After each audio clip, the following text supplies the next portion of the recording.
ହ୍ୟୁମାନ ସାଗରଙ୍କ ଅନ୍ତିମ ସଂସ୍କାରରେ ଘଟିଲା ଗୋଟେ ବହୁତ ବଡ଼ ଅଘଟଣ। କାହିଁକିନା ସେ କଟକ ବାସଭବନରୁ ତାଙ୍କ ଜନ୍ମସ୍ଥାନ ଟିଟଲାଗଡ଼କୁ ଯାଉଥିଲା। ଗୋଟେ ବହୁତ ବଡ଼ ଟୁର୍ରେ ଯାଉଥିଲେ। ସେ ତାଙ୍କ ମୃତ ଶରୀରକୁ ଧରିକି ଯାଉଥିଲେ ଆଉ ତାଙ୍କ ଗାଁରେ ପହଞ୍ଚି ତାଙ୍କ ଜନ୍ମସ୍ଥାନରେ ପହଞ୍ଚି ଶେଷକୃତ ମାନେ ଅନ୍ତିମ ସଂସ୍କାର କାର୍ଯ୍ୟକ୍ରମ ଆରମ୍ଭ ହୋଇସାରିଛି।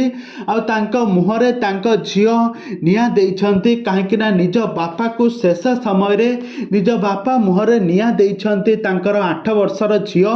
କିନ୍ତୁ ନିଆଁ ଦେବା ସମୟରେ ଘଟିଲା ଗୋଟେ ବହୁତ ବଡ଼ ଅଘଟଣ। ତ ଅନ୍ତିମ ସଂସ୍କାରରେ ଘଟିଛି ଗୋଟେ ବହୁତ ବଡ଼ ଅଘଟଣ। ଏ ସମ୍ପର୍କରେ ସବୁକିଛି ଜାଣିବା ପାଇଁ ହେଲେ ଭିଡ଼ିଓଟିକୁ ପୁରା ଶେଷ ପର୍ଯ୍ୟନ୍ତ ଦେଖନ୍ତୁ। ଦର୍ଶକ ବନ୍ଧୁ, ଆପଣମାନେ ତ ସମସ୍ତେ ଜାଣିଥିବେ ହ୍ୟୁମାନ ସାଗରକୁ ନେଇକି ଆସିଯାଇଛି ଗୋଟେ ବହୁତ ବଡ଼ ଦୁଃଖ ଖବର। ଆଉ ନାହାନ୍ତି ହ୍ୟୁମାନ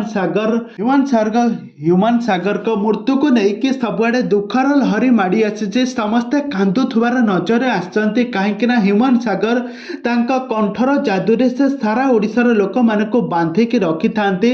ତାଙ୍କୁ ସମସ୍ତେ ବହୁତ ଭଲ ପାଇବା ଦିଅନ୍ତି।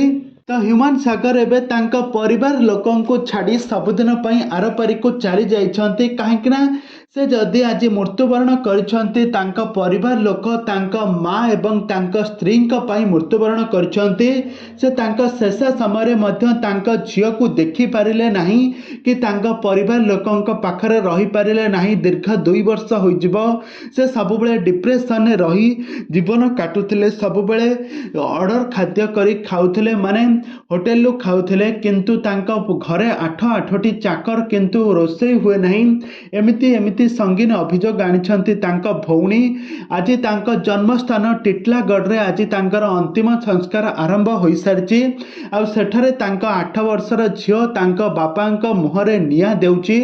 ଅନ୍ତିମ ସଂସ୍କାର ବେଳେ ଦେଖିଲେ ଆପଣଙ୍କ ମଧ୍ୟ ଛାତି ଫାଟିଯିବ। କାହିଁକିନା ଯେଉଁ ଓଡ଼ିଶାବାସୀ ହ୍ୟୁମାନ ସାଗର ଜଣେ ଖାଲି ସିଙ୍ଗର ନଥିଲେ, ସେ ଥିଲେ ସାରା ଓଡ଼ିଶାବାସୀଙ୍କର ଇମୋସନ୍ ଥିଲେ। କେତେ ଯେ ହୃଦୟ ଭଙ୍ଗା ପ୍ରେମିକଙ୍କ ହୃଦୟକୁ ସେ ବହୁତ ଭଲ ଭାବରେ ତୁଲେଇ ପାରିଥିଲେ। ତାଙ୍କ ହୃଦୟକୁ ସେ ସନ୍ତୁଳନ କରିପାରିଥିଲେ ହ୍ୟୁମାନ ସାଗର। କିନ୍ତୁ ଆଜି ସେ ନିଜେ ଆଜି ହାରି ଯାଇଛନ୍ତି ହ୍ୟୁମାନ ସାଗର।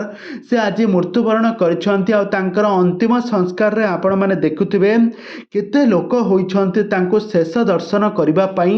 ତେବେ ଦର୍ଶକ ବନ୍ଧୁ, ହ୍ୟୁମାନ ସାଗରଙ୍କ ଆତ୍ମାର ସଦ୍ଗତି ପାଇଁ ପ୍ରଭୁ ଜଗନ୍ନାଥଙ୍କ ନିକଟରେ ପ୍ରାର୍ଥନା କରନ୍ତୁ।